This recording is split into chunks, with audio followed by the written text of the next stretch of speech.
So ar y funud, da ni yn fama yn Tanabwlch Station House. Ac mae'n joban diddorol. Mae yna, fel ydych chi'n gweld, mae yna patrwm yn y to. Yn defnyddio llechi, Llechi Ffestiniogs. Ar ôl iddyn ni gorffen y llechi gyd, da ni fydd hein yn mynd ymlaen wedyn. Mae hein yn, ti'n mynd gweld hein yn aml iawn. Mae wedi cael ei wneud allan o 3 llechan. Dwi'n gwybod os mae camera'n gallu gweld, ond mae'r 2 yma'n lapio at ei gilydd. Dyma hon yn wedyn yn hista'r ben. Fel bod y 2 llechan gyntaf yna yn lapio fela. Dyma un yn mynd yn ei ganol. So bydd heina gyd yn mynd on wedyn. Fydd o'n edrych yn neis, dwi'n meddwl. Edrych ymlaen.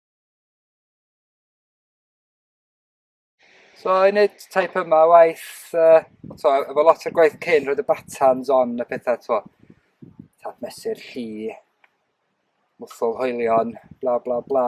Ond pryd ni'n dod at gosod llechi, ti'n cael, mae yna gwahanol ffyrdd o wneud o'n. Ond da ni'n teddu defnyddio mwthol to.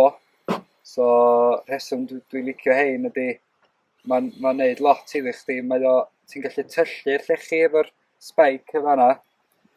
A ddangos, ti'n gallu tyllu'r llechi. Cael dwll yn efo fela. Ti hefyd wedyn yn gallu hoelio'r llechen i fewn i'r to o'r ochr yna, ond ti hefyd yn gallu torri'r llechi. Dweud bod chi'n torri gornal off.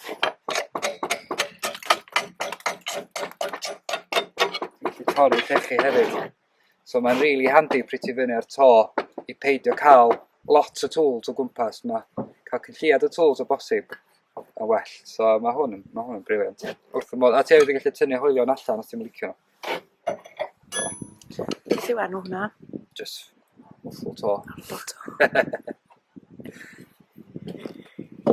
A wedyn mae hwn, so ti'n torri'r llechi ar hon wedyn, so anvil, dwi'n gwybod beth gair Cymraeg i hwn.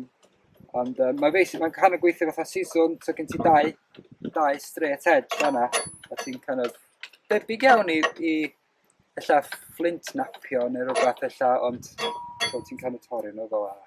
Yeah. So di'r gwaith da ni ddim yn neud, diolch i gyd yn gwaith to. Fel ydych chi'n gwybod, da ni'n neud y gwaith celf hefyd. Ond da ni hefyd yn neud lot o gwaith coed, da ni'n neud fatha traditional timber framing, so da ni'n rhoi bits mawr o pren at ei gilydd i adeiladau bach, really. So mae yna lot o amrywiaeth yn y gwaith da ni'n neud. Dwi'n meddwl i fi, mae'n neud yr un peth bob dydd. Ti'n dechrau colli mynedd, dweud, so mae'n neis i cael amrywiaeth yn y gwaith. Mae bod ar y to yn galad yn y geia, hyn a llall, ond ti allan bob dydd, sa gweithio ti fewn, ddim yn gweithio i fi. Ac, a mae dda, mae yna lot o sgiliau, ti'n dysgu lot o pethau, dwi'n dysgu lot o, mae yna pethau efo maths yma, mae yna gweithio allan, lot o sbio ar hen adeiladau a trio gweithio allan, sut oedden nhw wedi wneud o ers dalwm a trio cadw'r hen ffordd yn fynd, really. So mae lot o'r gwaith coed yn ei wneud eto'n traddodiadol.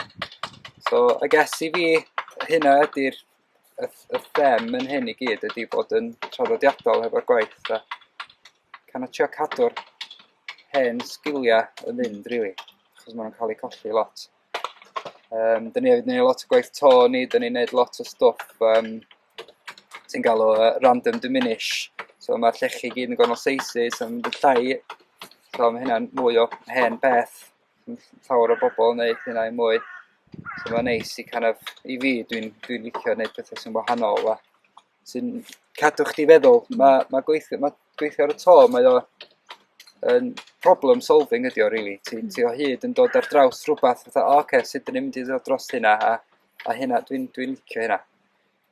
Ac dwi ddim yn person academic iawn, dwi'n dyslexic, dwi'n mynd allan a sgwennu yn dda iawn, ond dwi ddim di angan hynna i gyd. Mae pethau dal ar gael i chdi os di hynna ddim yn peth i chdi, lle de.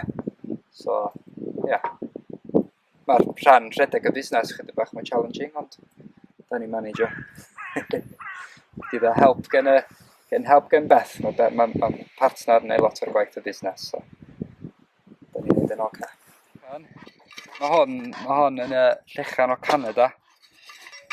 Mae nhw'n y reswm dwi'n defnyddio hon ydy, mae jyst yn mor hawdd i torri, mae'r garreg yn reit meddal. So ti'n marcio allan, be bynnag siap ti isio da. Fel la. Eto, dros amser so ti isio dysgu sut i defnyddio cynlliad y tools o bosib. So, ti'n jyst yn mynd a torri.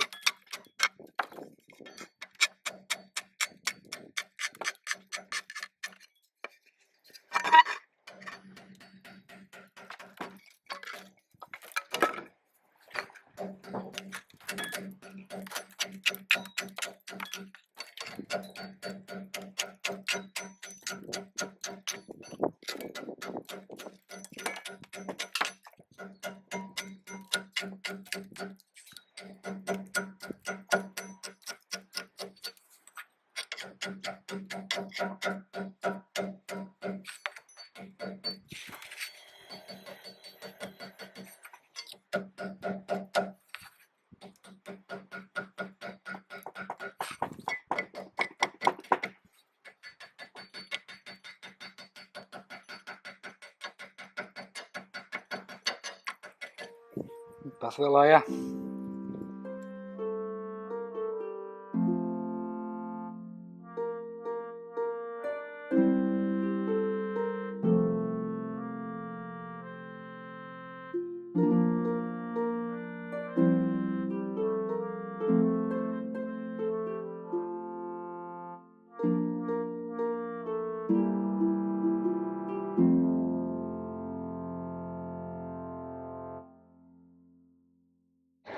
Ia, so tu allan i siop yn Llanbrothan, mae'r tylluan yma.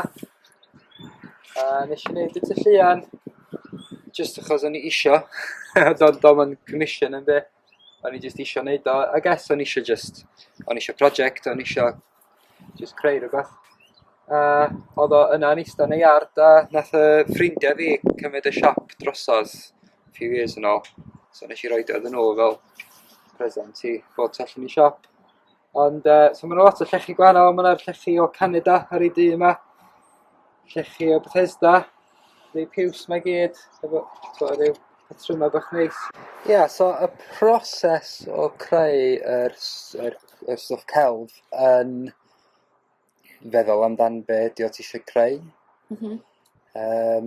Meddwl am y size ti eisiau, neu unrhyw restrictions, ac os mae'n commission i cleiant, mae pres yn dod i fewn iddo fo, so ti'n gwybod cael syniad o faint maen nhw eisiau gwario, so mae'n gwneud gwahaniaeth mawr i beth sy'n gallu cael ei creu. So ie, so ti'n meddwl am y syniad o beth ti eisiau gwneud, a wedyn na i sketcher i bethau allan, a wedyn unwaith dwi'n hapus efo'r design, na i mynd wedyn cael o di printio, na i printio 2 neu 3 copi. Fydd un copi o'r papur yn cael ei tacio lawr ar y bod, a fydd hynna'n aros yna.